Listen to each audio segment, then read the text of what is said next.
चलिए देखिएगा यहाँ पर नेक्स्ट क्वेश्चन, ये भी वैसा ही सवाल है, इसमें भी आपको बड़ी संख्या बतानी है। चाहे तो आप वीडियो को रोक कर एक बार इसको ट्राई कर सकते हैं, है ना, लगाने के लिए बहुत आसान है, बन जाएगा। यहाँ पर ये क्या होगा, 8 की पावर 1/2 है ना, ये कितना हो गया 8 की पावर 1/2 इतना हो गया। फिर यहाँ पर है 13 की पावर 1/4 ये हो जाएगा।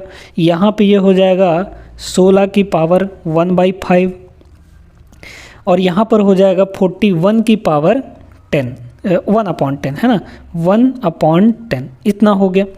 अब क्या करना है, अगला स्टेप हमारा क्या होता है, 2, 4, 5 और 10 इनका एलसीएम कितना हो जाएगा, 20 हो जाएगा। 20 का सभी पावर में मल्टीप्लाई कर दीजिए, तो ये कितना हो जाएगा, ये आपका 8 है ना, 20 का मल्टीप्लाई करेंगे तो ये पावर 10 आ जाएगा। हमको लगता है यही वाला बड़ा आने वाला है, देख लेते हैं फिर भी। यहाँ पर ये 13 की पावर कितना हो जाएगा, 20/4 यानी कि 5 हो जाएगा। यहाँ पर ये 16 की पावर कितना हो जाएगा, ये आपका 20/5 यानी कि 4 हो जाएगा।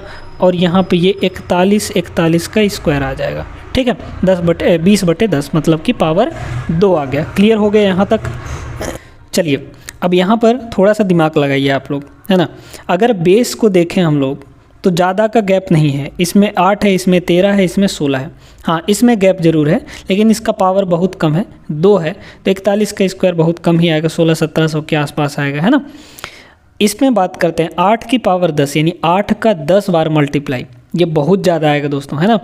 यानी यही सबसे बड़ा होगा आपका, यही सबसे बड़ा नंबर होगा, यानी कि 8 की पावर 10। 8 की पावर 10 के सामने क्या है आपका, ये वाला है, यानी कि क्या हो जाएगा, ऑप्शन नंबर ये सेकंड रूट ऑफ 8, ये आपका सबसे बड़ा नंबर होगा। आई होप कि आप लोगों को समझ में आ गया होगा। ऐसे सवाल अब आप लोग कर लेंगे। आगे बढ़ते हैं, अगले सवाल पे चलते हैं। चलिए इस सवाल को देखते हैं, यहाँ पे थोड़ा सा दिमाग लगाते हैं कैसे होगा हमारा। 0.1 का स्क्वायर करना है ना, तो डायरेक्ट वैल्यू लिखते चलिए। 0.1 का स्क्वायर कितना हो जाएगा दोस्तों, 0.1 का स्क्वायर हो जाएगा 0.01 है ना, 0.01 हो जाएगा।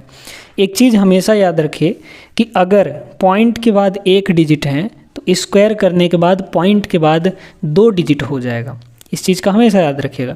अगर पॉइंट के बाद 2 डिजिट है तो स्क्वायर करने के बाद पॉइंट के बाद 4 डिजिट होगा, है ना। ये स्क्वायर की कहानी बता रहे हैं। तो 0.1 का स्क्वायर कितना हो जाएगा, 1 का स्क्वायर तो 1 ही होगा। अब पॉइंट के बाद एक डिजिट है यहाँ, तो इसका मतलब स्क्वायर में पॉइंट के बाद 2 डिजिट होना चाहिए। हमने पॉइंट के बाद 2 डिजिट कर दिया। आते हैं सेकंड वाले पे। यहाँ पे क्या है, पॉइंट के बाद यहाँ पर 4 डिजिट है, लास्ट में 121 है। इसका थोड़ा सा हम यहाँ पर सॉल्व करके भी बताएंगे, फिलहाल डायरेक्टली लिखने का प्रयास करते हैं। यहाँ पर कितना हो जाएगा, 121 का रूट कितना होता है, 11 होता है ना, 11 होता है। यहाँ पर अब रूट लगा हुआ है ना, तो यहाँ पर पॉइंट के बाद अंदर में 4 डिजिट हैं, यानी जब इसका स्क्वायर रूट लेंगे तो पॉइंट के बाद 2 डिजिट आएगा, मतलब कि ये बस इतना आ जाएगा, मतलब 0.11, ठीक है। अच्छा, आते हैं तीसरे नंबर पे। तीसरा है हमारा 0.12। फिर आपको यहाँ पर इसकी वैल्यू निकालनी है, कितना हो जाएगा, 4 का वर्गमूल तो 2 हो जाएगा। और यहाँ पर पॉइंट के बाद 4 डिजिट है, मतलब इसके स्क्वायर रूट में 2 डिजिट होना चाहिए पॉइंट के बाद। तो यहाँ पर इस तरीके से कर सकते हैं हम लोग, यानी 0.02। पूछा क्या है आपको, सबसे बड़ी संख्या। सबसे बड़ी संख्या कौन सी है आपकी, 0.12, ये वाली सबसे बड़ी है। तो कौन सा हो जाएगा, ऑप्शन नंबर सी इसका करेक्ट हो जाएगा। सबसे छोटा पूछता तो सबसे छोटा आपका ये वाला हो जाता है ना, ये सबसे छोटा है, ये आपका स्मॉलेस्ट है, स्मॉलेस्ट। और ये वाला नंबर दोस्तों आपका ग्रेटेस्ट है, यानी कि सबसे बड़ा, ठीक है। क्लियर हो गया होगा आपको यहाँ पर, और अच्छे तरीके से आप लोग समझ भी गए होंगे। आगे चलिए। अच्छा, फिलहाल यहाँ पर थोड़ा सा इसको और बता देते हैं कि कैसे आया, कैसे निकाले हम, है ना। यहाँ पर कितना है आपका रूट है, और इसको फ्रैक्शन में बदलिए तो ऊपर होगा, पॉइंट हटाएंगे तो 121, और डिवाइड में पॉइंट के बाद 4 डिजिट है तो यहाँ पर 4 को 0 आ जाएगा। 121 का अंडर रूट कितना होता है, 11 होता है। और अपॉन में यहाँ पर अच्छा, यहाँ पर एक और 0 आएगा ना, क्योंकि पॉइंट के बाद 4 0 है तो 4 डिजिट है तो 4 0 होना चाहिए। अच्छा, यहाँ पर 2-2 का पेयर बन जाता है, 2-2 पेयर बाहर निकल जाता है, यानी 1 के बाद 4 जीरो है तो 2 जीरो बाहर निकल जाएगा, यानी ये हो गया 0.11। ये इस तरीके से किए थे। ये फिलहाल डायरेक्टली हम यहाँ पर बता दिए और समझ में भी आपको आ गया होगा। टाइम बचाने के लिए आप डायरेक्ट ही करिएगा, ये ताम झाम मत करिएगा। आगे चलिए देखते हैं अगला सवाल। देखते हैं इस सवाल को। यहाँ पर भी एक बढ़िया सवाल दिया है, 3 की पावर 200, 2 की पावर 300 और 7 की पावर 100 में सबसे बड़ी संख्या कौन सी है। देखिए दोस्तों कैसे किया जाएगा। अब यहाँ पर पावर जो है वो इंटीजर में है। अभी तक पावर जो था हमारा फ्रैक्शन में आ रहा था, अभी पावर इंटीजर में है, यानी पूर्णांक में पावर है ना। तो ये 3 की पावर कितना है, आपको 200 दे रखा है।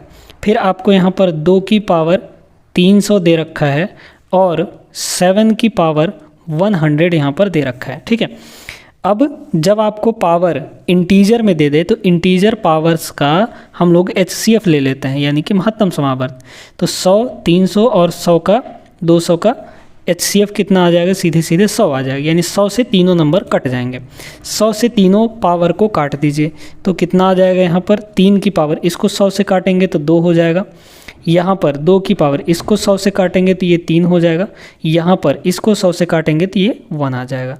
3 की पावर 2 का मतलब होता है 3 का स्क्वायर यानी 9, इसका मतलब होता है 8 और इसका मतलब हो जाएगा 7। सबसे बड़ा कौन सा है यहाँ पर, ये वाला आपका सबसे बड़ा है, मतलब कि 3 की पावर 200 सबसे बड़ा होगा। 3 की power 200 option number A correct हो जाएगा इसका। उम्मीद करते हैं समझ में आ गया होगा ये भी। आगे चलिए देखते हैं अगला सवाल। तो अगला सवाल ये रहा दोस्तों, बहुत ही बेहतरीन सवाल है। 5/9 √9/49 और यहाँ पर 0.43 और 0.7 का स्क्वायर, इनमें से सबसे छोटी संख्या बतानी है। अब की बार छोटी संख्या बतानी है। कैसे करेंगे, 5/9 को हम लोग डिवाइड कर देते हैं। डिवाइड करके लिखेंगे, कैसे लिखेंगे, कितना हो जाएगा, यहाँ पर आपका कितना दिया गया है, 5/9 दिया गया है ना। इसको डिवाइड करते हैं। चलिए 9 से भाग तो 5 में जाएगा नहीं, तो हम क्या लगाएंगे, 0 लगाएंगे और पॉइंट लगा देंगे। तो ये 50 बन गया। तो आपका कितना हो जाएगा, 50 हो गया ना। तो 9×45, 9×45, फिर 5 बचा तो फिर 50 हो जाएगा, 0 लगा देंगे तो फिर 5 नहीं हो 45, 9×45, 9×45, फिर 50 हो जाएगा फिर, यानी 0.555 ये आता रहेगा। मतलब यहाँ पर इसको डिवाइड करने पर ये कितना आ जाएगा, 0.555 ये आते रहेगा, है ना। बात करते हैं इसकी। तो इसका मतलब क्या हुआ, दोनों में रूट लगा हुआ है, 9 में भी 49 में भी। तो 9 का रूट कितना होता है दोस्तों, 3 होता है, और 49 का रूट कितना होता है, 7 होता है। 3/7 इसको थोड़ा डिवाइड करिए तो हो जाएगा 0.30 हो गया। 7 चौक 28, ठीक है। फिर आपका 20 हो जाएगा, क्योंकि 2 बचेगा तो 20 हो जाएगा। तो 7 दूना 14, कितना बचा, 6 बचा, 60 हो गया। 7 8 56, 56 बचा 4, 7×45, 7×35, 0.4285 इतना आएगा। 0.428 और 5 ये आ जाएगा। अच्छा बात करते हैं इसकी। 0.43 है ये, 0.43 है। फिर यहाँ पर 0.7 का स्क्वायर करना है, 0.7, तो 7 का स्क्वायर कितना हो जाएगा, 49 हो जाएगा। अब चूंकि यहाँ पर पॉइंट के बाद 1 डिजिट है तो इसके स्क्वायर में पॉइंट के बाद 2 डिजिट होगा, यानी 0.49 ये हो गया आपका। अब इन चारों में से सबसे छोटी कौन सी दिख रही है, तो सबसे छोटा आपको यहाँ पर दिख रहा है दोस्तों, ये वाला है ना। ये आपका सबसे छोटा है। क्यों सबसे छोटा है, यहाँ पर देखिए, यहाँ पर 0.5 है, पॉइंट के जस्ट बाद 5 आ गई, ये तो बड़ा ही होगा, सबसे बड़ा होगा। यहाँ पर पॉइंट के बाद 42 है, 42 है, यहाँ पर 43 है और यहाँ पर 49 है। तो सबसे छोटा इनमें से कौन सा होगा, यही ना होगा, 42 ही ना होगा, यानी यही वाला सबसे छोटा हो जाएगा, स्मॉलेस्ट। ठीक है, ये आपकी सबसे छोटी वैल्यू होगी दोस्तों। आई होप कि समझ में आ गया होगा। तो सेकंड नंबर मतलब कि ये वाला ऑप्शन आपका करेक्ट हो जाएगा, है ना। उम्मीद करते हैं क्लियर अच्छे से हो गया होगा। अब ऐसे सवालों को आप लोग कर भी लेंगे और आराम से कर लेंगे। आगे चलिए कुछ सवालों को और देखते हैं। चलिए इस सवाल को देखिएगा। इस सवाल को करने का एक बेस्ट तरीका हम आपको बताएंगे दोस्तों, है ना। वैसे तो आप लोग इसको कैलकुलेट करने जाएंगे तो बहुत ज़्यादा समय लगेगा, है ना।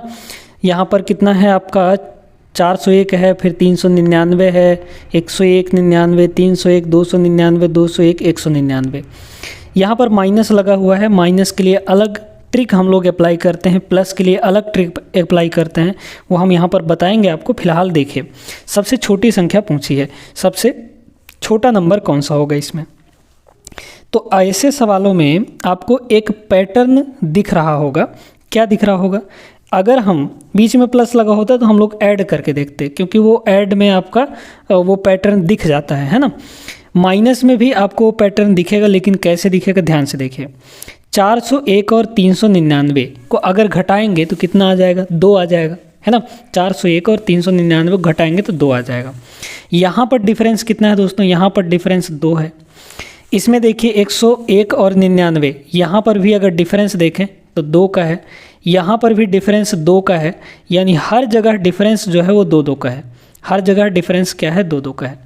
अब यहाँ पर जब डिफरेंस या सम प्लस वाले में सम हम लोग देखते हैं यानी योग, और माइनस वाले में डिफरेंस देखते हैं।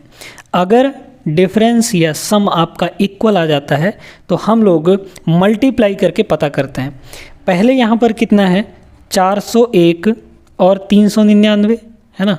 पहले वाले में 401 और 399, दूसरे वाले में 101 और 99 है, ठीक है। तीसरे वाले में 301 और 299 है, और यहाँ पर चौथे वाले में 201 और 199 है। अब इनका मल्टीप्लाई करेंगे। मल्टीप्लाई तो हम पूरा कर नहीं सकते। अगर देखें तो ये सबसे बड़ा है ना। सबसे बड़े वाले का मल्टीप्लाई सबसे बड़ा आएगा। पहले नंबर पे ये होगा आपका सबसे बड़ा मल्टीप्लाई। फिर ये वाला आपका सेकंड नंबर पे होगा, सेकंड लास्ट मल्टीप्लिकेशन, प्रोडक्ट की जो वैल्यू आएगी वो सेकंड लास्ट। फिर यहाँ पर इसका होगा, है ना। मल्टीप्लाई में देख रहे हैं, मल्टीप्लाई में सबसे बड़ा पहला वाला होगा, फिर ये तीसरा वाला होगा मल्टीप्लाई में, फिर ये चौथा वाला, और लास्ट में सबसे जो छोटा है वो ये वाला होगा, है ना। इन दोनों की मल्टीप्लाई सबसे छोटी आएगी। अब देखिए, यहाँ पर अगर प्लस लगा रहता, और पूछता कि सबसे बड़ा कौन होगा, तो जिसमें मल्टीप्लाई सबसे बड़ा आता वो सबसे बड़ी नंबर होती, है ना। लेकिन इसमें उल्टा हो जाता है, जिसका मल्टीप्लाई सबसे बड़ा आएगा वही सबसे छोटा होगा। कब? जब माइनस लगा होगा तब, है ना। उल्टा हो जाता है, जब माइनस लगा हो तो जिसका मल्टीप्लाई सबसे बड़ा वो नंबर सबसे छोटा। लेकिन प्लस में क्या होता?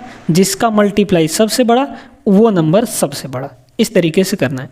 आपको पूछा क्या है? सबसे छोटी संख्या, तो जिसका मल्टीप्लाई सबसे बड़ा होगा वो सबसे छोटा नंबर होगा। तो किसका मल्टीप्लाई सबसे ज़्यादा होगा? इस वाले का होगा, यानी पहले वाले का सबसे बड़ा मल्टीप्लाई आएगा, तो प्रोडक्ट आएगा, गुणनफल आएगा सबसे बड़ा, तो ये सबसे छोटा नंबर होगा। मतलब यहाँ पर ये वाला आपका करेक्ट हो जाएगा, ये सबसे छोटा नंबर हो जाएगा दोस्तों। आई होप कि आप लोगों को समझ में आ गया होगा, अच्छे से समझ में आ गया होगा। प्लस लगा होता यहीं पर, अगर मान लीजिए कि थोड़ी देर के लिए प्लस लगा होता है ना, तो प्लस लगा होता तो यहाँ पर ऐसा नंबर भी देता कि प्लस करने पर वो इक्वल आ जाता, है ना। इस टाइप से दे देता। फिर मल्टीप्लाई करके हम लोग पता करते, जिसका मल्टीप्लाई ज़्यादा वो नंबर सबसे बड़ा, जिसका मल्टीप्लाई सबसे कम वो सबसे छोटा नंबर। इस तरीके से तो प्लस वाले में सीधा सीधा फंडा है, माइनस वाले में उल्टा फंडा है, जिसका मल्टीप्लाई ज़्यादा वो नंबर सबसे छोटी। समझ में आ गई बात? आज की क्लास में बस इतना ही दोस्तों। उम्मीद करते हैं कि ये जो सवाल करवाए हैं आपको अच्छे से समझ में आ गए होंगे, और चैनल को सब्सक्राइब कर दीजिए जाने से पहले।